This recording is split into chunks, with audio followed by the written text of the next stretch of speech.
नमस्कार, राम राम। हरियाणा देख रहे हैं आप। मैं हूं आपके साथ भावना त्रिपाठी। बीजेपी के प्रदेश अध्यक्ष मोहनलाल बड़ौली ने प्रेस कॉन्फ्रेंस की और इस दौरान उन्होंने सदस्यता अभियान के बारे में जानकारी दी। उन्होंने बताया कि सदस्यता अभियान पूरा हो चुका है। 41 लाख से ज्यादा सदस्य बन चुके हैं। पार्टी का मकसद हर बूथ पर 2 से 3 सदस्य बनाने का है। उन्होंने बताया कि संगठन चुनाव के लिए प्रदेश, मंडल और बूथ की टीम बनाई गई है। इसी के साथ मोहनलाल बड़ौली ने और क्या कुछ कहा, आपको सुनाते हैं।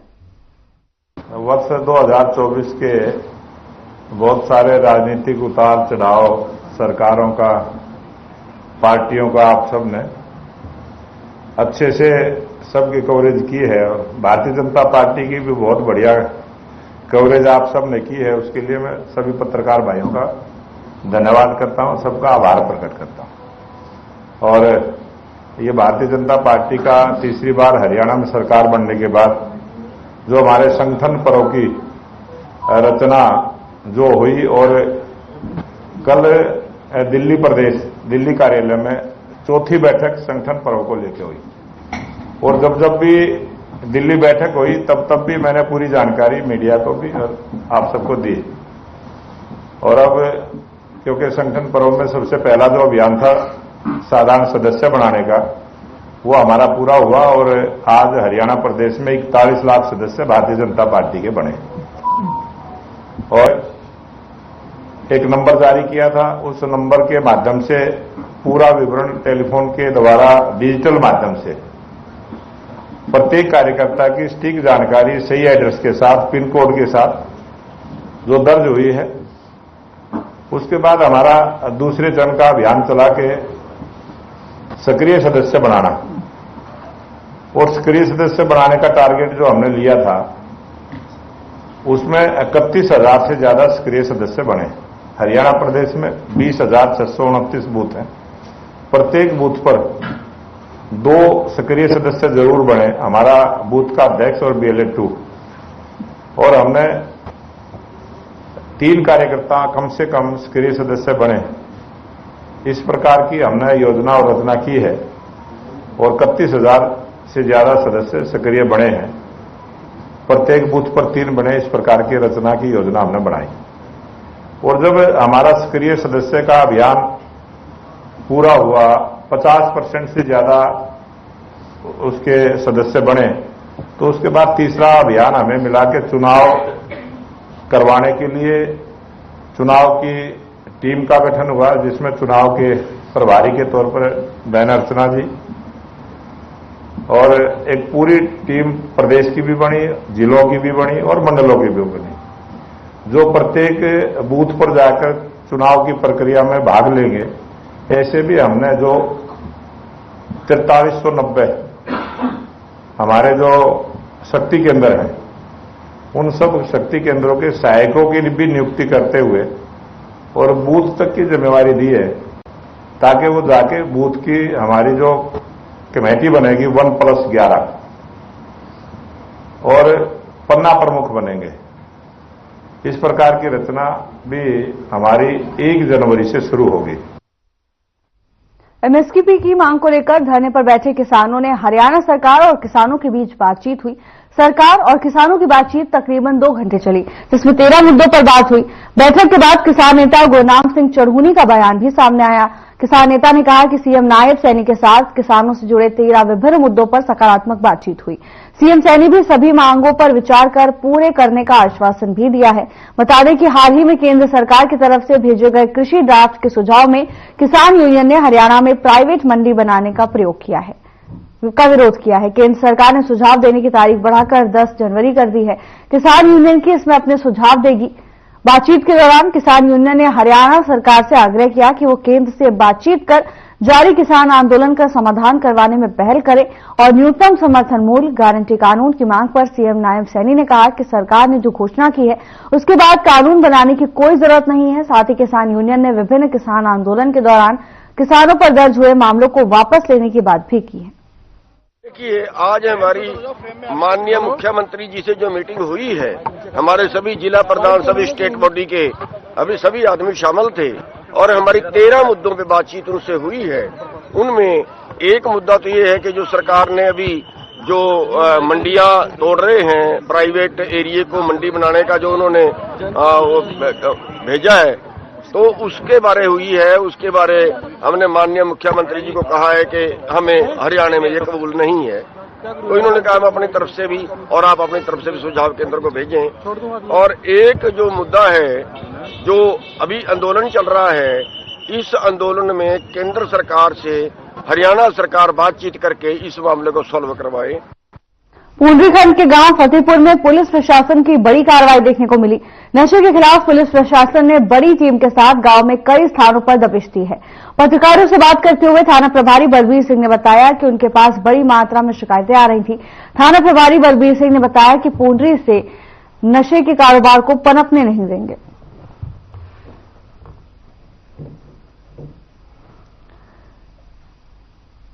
पूरा मामला पूंडरी का बताया जा रहा है, जहां नशे के खिलाफ पुलिस ने विशेष मुहिम चलाई है और इसी के तहत पुलिस जगह जगह दबिश दे रही है और छापेमारी कर नशा तस्करों और नशा इस्तेमाल करने वालों पर कार्रवाई कर रही है। तो वहीं पुलिस प्रशासन की ओर से कहा गया कि लंबे समय से उन्हें कई शिकायतें नशे से जुड़ी हुई मिल रही थी और इसी पर कार्रवाई करते हुए वो जगह जगह छापेमार कर ऐसे लोगों पर काबू पा रही हैं जो नशे से जुड़ी गतिविधियों में शामिल है। इसके साथ ही थाना प्रभारी की ओर से सख्त चेतावनी दी गई है कि ऐसे किसी भी व्यक्ति को बख्शा नहीं जाएगा जो नशे की गतिविधि में संलिप्त पाया जाएगा। उन्होंने सभी को, खासकर नशा तस्करों को, नशे का कारोबार छोड़ने की हिदायत दी, अन्यथा कड़ी सजा भुगतनी पड़ेगी।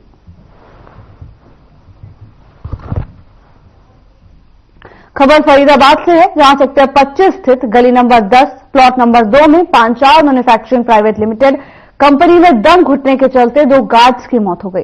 बता दें कि गार्ड रूम में अंगीठी जलाकर सो रहे थे।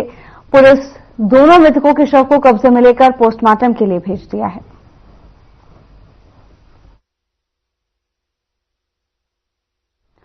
ठंड से बचने के लिए गार्ड्स ने गार्ड रूम में अंगीठी जलाकर सो गए और दम घुटने से गार्ड्स की मौत हो गई। तो वहीं मौके पर पुलिस पहुंची और पुलिस ने दोनों शवों को कब्जे में लेकर पोस्टमार्टम के लिए भेज दिया है। अब आगे की कार्रवाई पुलिस प्रशासन की ओर से की जा रही है। बताया जा रहा है कि गार्ड रूम के अंदर अंगीठी जला ली गई थी, जिसके धुएं से दोनों का दम घुट गया और दम घुटने से ही दोनों की मौत हो गई है। फिलहाल पुलिस तुरंत घटनास्थल पर पहुंची और शव को कब्जे में लेकर पोस्टमार्टम के लिए भेज दिया गया है।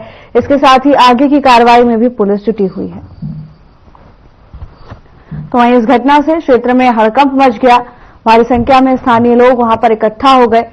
बताया जा रहा है कि अंगीठी जलाने के कारण गार्ड रूम में धुआं भर गया और इस धुएं के कारण ही दोनों गार्ड्स का दम घुट गया और दोनों की मौत हो गई।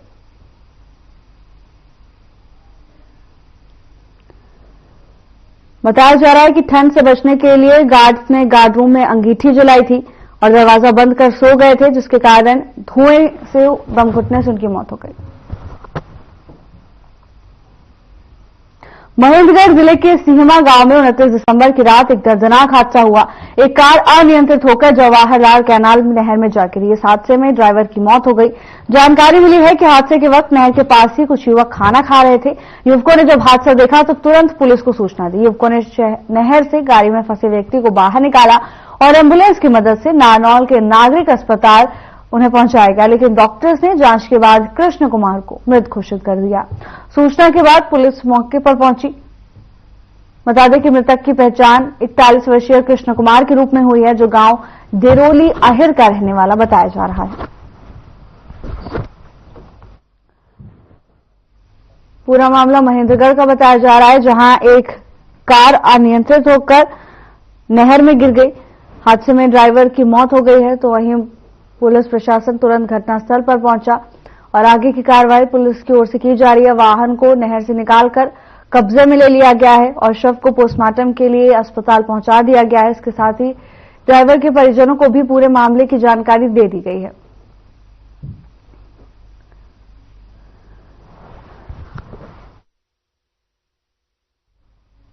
इंद्री हल्के के गांव रायतखाना में धर्म परिवर्तन को लेकर के मारपीट का मामला सामने आया।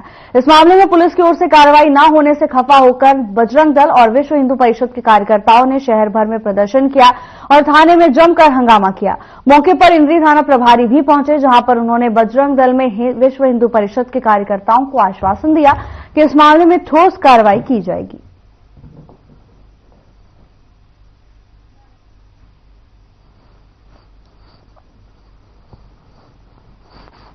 कुछ जो जैसे आप सब जानते हैं कि कुछ बहनें बेटियां जो है ना ईसाई धर्म का प्रचार प्रसार करने के लिए गांव रायत खाना के अंदर आती हैं और वो घर घर जाकर के कुछ तो इतिहास कुछ ऐसा जो लिटरेचर वितरित कर रही थी और लोगों को प्रलोभन दे रही थी कि आप ईसाई धर्म अपनाओ, आपको बहुत कुछ पैसा भी मिलेगा, ये सब कुछ मिलेगा, इस प्रकार के प्रलोभन दिए गए।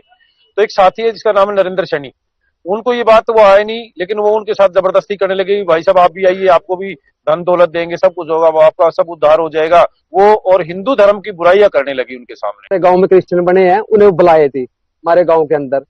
तो मैं अपने घर गया जी, गाड़ी रोक के, तो गाड़ी में बाहर खड़ी करके अपने घर गया, तो मेरी घरवाली बोली ऐसे ऐसे करके धर्म परिवर्तन के बारे में कह रहे थे, भी पैसे पूसे ले लो और गठबंधन पैलेस में आका हम पैसे भी देंगे और आपका इलाज भी ठीक करेंगे, आपको सब कुछ देंगे हम।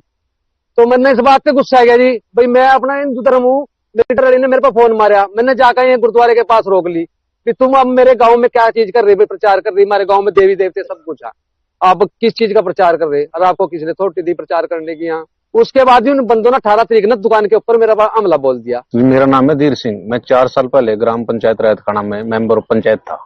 तो 4 साल पहले उन्होंने एक प्रोग्राम और कराया था, नाम है रणजीत सिंह, जिन्हें एक प्रोग्राम कराया, सरकारी स्कूल में प्रोग्राम कराया था। सरकारी स्कूल में बड़ा प्रोग्राम था भाई, जो उनका धर्म का सिस्टम था भाई ईसाई बनाएंगे। तो मैं घर ही सो रहा था रात के 9 बजे, तो मेरे पे फोन आया, एक हमारे मित्र हैं भाई आपके गांव में कि क्रिश्चियन प्रोग्राम हो रहा, मुझे मेरे को पता नहीं। अरे उन पे रिपोर्ट थी रोहतक से, ये 4 साल पहले की बात है, एक ही घर था उस टाइम हमारे गांव में।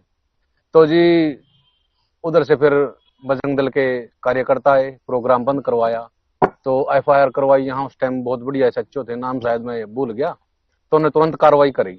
ये मेरे संज्ञान में तो गया है, कोई लड़ाई झगड़ा हुआ था इनका 27 तारीख को रायत खाना गाँव में।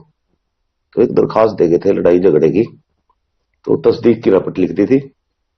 तो अभी ये आए हैं, देखो भाई ये कोई धर्म परिवर्तन करा रहे हैं गांव में, कुछ ऐसा मामला है, तो आपस में लड़ाई झगड़ा देखो उसकी कर रहे हैं, जांच कर रहे हैं, तस्दीक के उपरांत जैसी भी कार्रवाई जरूर करेंगे। कोई मारपीट भी हुई है?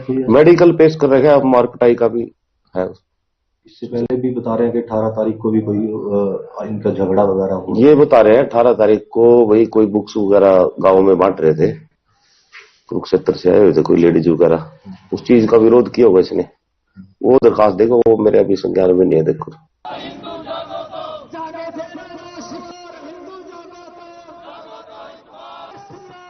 कैसर रोडवेज की एक चालक के द्वारा ड्यूटी के समय शराब के नशे में धुत होने का मामला सामने आया है। चालक के नशे में होने पर सवारियों ने हंगामा कर दिया और इसकी सूचना तुरंत पुलिस को दी गई। यात्रियों ने कहा कि अगर वो विरोध नहीं करते तो न जाने कोई भी हादसा हो सकता था। पुलिस ने मामले की जानकारी उच्च अधिकारियों को दी तो चालक को बस से उतार दिया गया और उनकी जगह दूसरे चालक को भेजा गया। पूरा मामला 29 दिसंबर कैथल बस स्टैंड का बताया जा रहा है। बस में बैठी सवारियों ने जोरदार विरोध किया। उनका कहना है कि उन्हें एक के बाद एक 4-5 बसों में बैठाया गया, लेकिन जिस बस में भेजा गया उसकी लाइन खराब थी और इस मामले पर कैथल बस अड्डा ड्यूटी इंचार्ज की ओर से कहा गया कि चालक पर कार्रवाई के लिए कार्रवाई की जा रही है।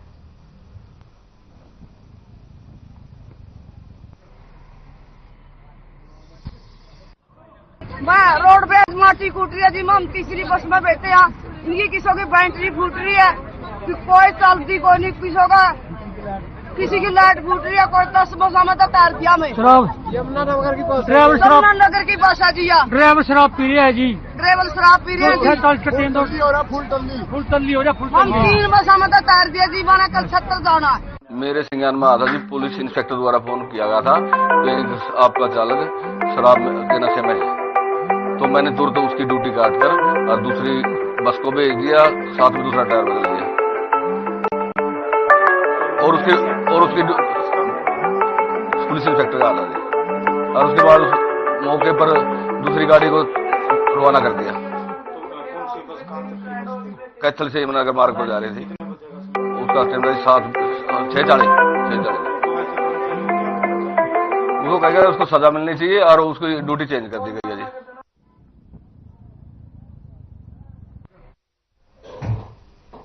भवानीखेड़ा में प्राथमिकी कृषि सहकारी समिति बैंक में सोमवार को किसानों को यूरिया खाद वितरण किया गया, जिसमें कुछ किसान खाद नहीं मिलने से वंचित रहे। किसानों ने अधिकारियों की मिलीभगत से आवश्यकता से अधिक खाद वितरण करने के आरोप लगाए हैं और किसान खाद जल्द उपलब्ध करवाने की मांग की है ताकि फसलों की अच्छी पैदावार हो सके। किसानों ने कहा कि उन्हें भवानी खेड़ा के सहकारी समिति बैंक में सोमवार को खाद वितरण करने के बारे में मालूम पड़ा, तो इसके बाद से वो खाद लेने को सुबह से ही लाइन में लगे हुए थे। इसके बावजूद उन्हें खाद नहीं मिल पाई। सवेरे खड़े आऊंगी मैं क्या मिलती जमा बूंद हो रही सारा बहुत परेशानी हो रहे हैं। 3-4 दिन में हाथ हुआ है सारी बदले हैं। तो अभी आप कितने समय से खड़े थे यहाँ? सवेरे 8 बजे आ था। खाद मिला कि नहीं मिला? ना कड़ा मिला 12:30 कापी लेके आ था। कापी पे लेने को भी जगह है खोल दिया। कापी लेके आ था वहाँ मिल गई कापी पे इस पर यार नुकसान भी नहीं। लाग रहे थे भाई 2 घंटे मतलब नंबर पड़ा। नंबर पड़ती है बाहर एक आदमी का बोले अभी खात बंद कर दी। 4 कट्टे पड़े हैं खाते कौन दी आपके आदमी अंधे भाई 100 कट्टे इसका भीतर पड़े हैं। वे प्रधान यहाँ के दिन के रह गए भाई। अब इन तो मिला कौन 3 आदमी आते रहे थे। कटली भाई खड़े रहे नंबर आए हुए उल्टे जान लाग रहे हैं। गरीब ने उनका आगा हो अधिकारी क्या कह रहे हैं इस बारे में? अधिकारी ने कहा भाई वाली खाद तो सारे हम आ रही थी। कब से इंतजार कर रहे थे? मेरे 5 बजे चला गए। 1 महीना लिया खाद का इंतजार कर दिया। 5 बजे आए थे सुबह और आप अपने आदमियों ने खाद दे हुए हैं। 2 कट्टे भी कौन देंगे भाई। आप अपने 20 दे हुए हैं। कितने आदमी खाली गए हैं सब। हाँ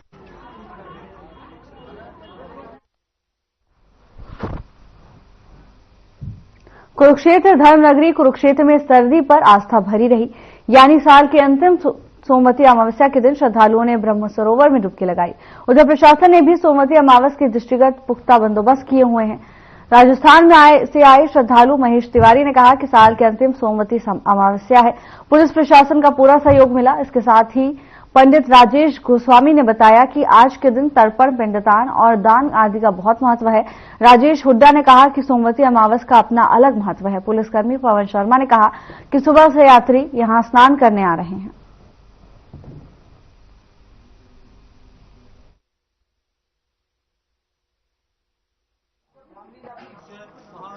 इस साल की सोमवती अमावस्या इसका यहाँ पर्व लेने हम यहाँ आए और यहाँ पर्व लेने के हमने यहाँ तर्पण किया, स्नान किया, साथ ही यहाँ की व्यवस्थाएं देखी, पुलिस प्रशासन का सहयोग, ब्राह्मण लोगों का सहयोग, मित्रों के लिए हमने यहाँ तर्पण किया। इतनी अच्छी व्यवस्थाएं यहाँ की हमको लगी, शायद ही मैं कहीं और जगह नहीं जो व्यवस्थाएं यहाँ मिली। यहाँ के जो सूर्य मंदिर देखा हमने, तो गीता पड़ला मंदिर देखा और ये आपके बालाजी मंदिर, यहाँ के स्नान किए। अभी और भी कुछ हमारी जगह अमावस है। अमावस तो हर महीने आते हैं, लेकिन आज है सोमती मोस। इस साल की जो लास्ट मोस भी है सोमती मोस 2024 की। ये पांडवों के टाइम में सोमती मोस नहीं आई थी। वो शराब देखे थे कि कलयुग के अंदर आप 1 साल में कई दफा होगी। तो सोमती मोस का बड़ा भारी महत्व है। लोग बड़े पितरों के भी तर्पण करते हैं, पिंडदान करते हैं, दान पुण्य करते हैं। तो पिंडदान का, तर्पण का बड़ा भारी महत्व है। आज के दिन अपने बुजुर्गों पितरों को पिंडदान तर्पण किया जाता है। जो लोग पिंडदान तर्पण नहीं दे सकते, अपने पितरों को कुछ भी, कोई भोजन दान करे, वस्त्र दान करे, कुछ भी दान करे। तो धर्म क्षेत्र, कुरुक्षेत्र में सभी जगह आज पिंडदान का बड़ा भारी महत्व है। सोमती अमावस के कारण भीड़ बहुत हो जाती है। प्रशासन ने अपने पूरे प्रबंध किए हैं, सभी ड्यूटियां और केडीपी की तरफ से भी सब सफाई व्यवस्था वगैरह सभी ठीक से अच्छी रखी है। और थोड़ा ठंड के कारण अब की बार थोड़ा मौसम भी ज्यादा ठंडा है, इस कारण थोड़ी व्यवस्था कम है, लेकिन व्यवस्था बहुत अच्छी है। और सवेरे लगभग 3:30-4 बजे से यात्री स्नान करके खूब अपने वापिस जा रहे हैं। ऐसी कोई किसी प्रकार की कोई चोरी या कोई किसी प्रकार का कोई अटवीय घटना नहीं हुई है। बहुत अच्छे से प्रशासन ने प्रबंध किए हैं।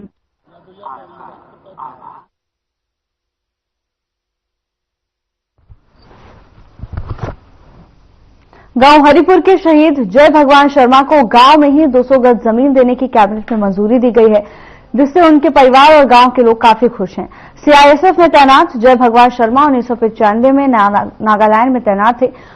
उग्रवादियों ने एक हमले में जय भगवान शर्मा शहीद हो गए थे, लेकिन अब 30 साल बाद उनके परिवार को प्लॉट नहीं दिया गया था।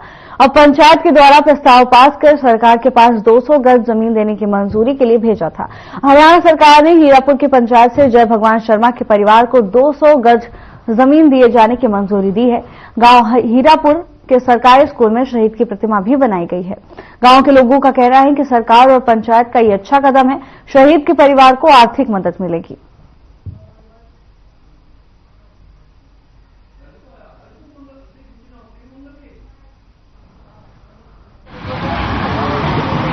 ये सरकार की बहुत ही अच्छी पहल है मैं शहीदों के प्रति। इससे क्या है, आने वाली पीढ़ी को देश की सेवा का जज्बा मिलता है। उनके शहीद होने के बाद हमारे गांव में आर्मी को लेकर बहुत ही जुनून है। कम से कम उनके बाद शहीद होने के बाद हमारे गांव के कम 20 से 25 बच्चे आर्मी ज्वाइन कर चुके हैं, जो बहुत ही सरकार की अच्छी पहल है। उनकी पहचान बने, हमारा गवर्नमेंट स्कूल है, उनके नाम पे है, वहाँ की प्रतिमा लगी हुई है। 26 जनवरी या शहीद जो भी कुछ होता है तो वहाँ पे जाके लोग वहाँ झंडा फहराया जाता है, नित्य माला अर्पण की जाती है। जो हमारे गांव के वो रोल मॉडल हैं, जो हमारे गांव के बच्चों को उनको देख के प्रेरणा मिलती है। लोग बच्चे जो हैं बहुत आर्मी में जाने के लिए बहुत मेहनत कर रहे हैं। बहुत अच्छी बात है। यहाँ शहीद हुए थे जय भगवान जी, उन्हें 1995 में शहीद हुए थे, उन्हें प्लॉट दिया जाता है सरकार की ओर से। उनके परिवार के लिए बहुत अच्छी बात है। उन्हें पहले क्यों नहीं दिया गया, क्या कोई वजह? पहले दिया नहीं गया था, पहली में पंचायत में, अब के दिया कोशिश की है। उन्हें 200 गज का प्लॉट मिल रहा है। कितना अच्छा मानते हैं इसको, कितना अच्छा लगता है गांव में कोई शहीद हो जाता है? बहुत अच्छी बात है। वो देश की ओर पर हुए गर्व हुए थे, शहीद हुए थे, इसलिए उनकी हमारे हीरापुर गांव में बहुत अच्छी बात है। उन्हें प्लॉट मिल रहा है सरकार की ओर से, और उनके परिवार के लिए भी बहुत अच्छी बात है। 95 में हमारे गांव में जो शहीद हुए थे श्री जय भगवान जी, उनके परिवार को अब तक कोई सरकार की तरफ से या पंचायत की तरफ से किसी प्रकार की कोई प्लॉट अलॉट नहीं हुआ था। लेकिन अब पंचायत ने मुहिम छेड़ी, जिसको सरकार ने शहीद के परिवार को प्लॉट का लाभ भी मिलेगा और उनके आर्थिक मदद भी होगी। श्री जय भगवान जी 1995 में आतंकी विरोधी दल के चल रहा था, उसमें आतंकियों द्वारा इनके ऊपर हमला करने के कारण ये शहीद हुए थे 12 दिसंबर 1995 में, जिनके पार्थिव शरीर को यहाँ पर लाकर मुख्य अग्नि दी गई थी। और तब से लेकर अब तक उनके परिवार को हमारे गांव में किसी प्रकार का कोई भी प्लॉट अलॉट नहीं हुआ था, जिसको पंचायत ने अब जाके उसके लिए एक प्रस्ताव पास किया, जिसकी मंजूरी के लिए सरकार के पास भेजा, और सरकार ने भी बड़ी ही विनम्रता से उस कार्य को करते हुए उसे पास कर दिया। ये बहुत अच्छा कार्य किया सरकार ने कि उसको पास किया। और अब ग्राम पंचायत शहीद जय भगवान के परिवार को उनकी पत्नी कमलेश के नाम पर प्लॉट गांव में ही अलॉट कराएगी। फायदेमंद है।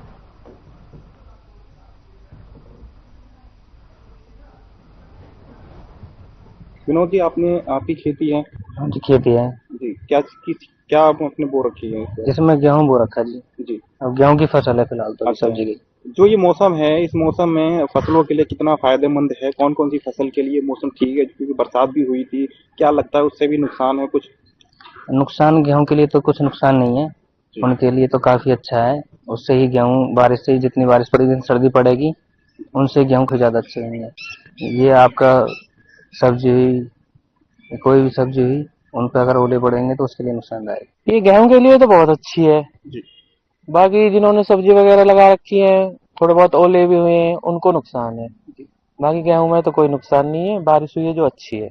ये मौसम ठीक रहता है? हाँ, मौसम ठीक है गेहूं के लिए। सर्दी भी अच्छी पड़ रही है, पाला वाला है नहीं, बाकी अच्छा है सब। ओस से तो काफी अच्छा, ओस से ही फसल बनती है। जितनी ठंड पड़ेगी उसी से गेहूं की फसल अच्छी होगी। बाकी जैसे कि आप देख रहे हो, हमारे पास तो सारा गेहूं ही है।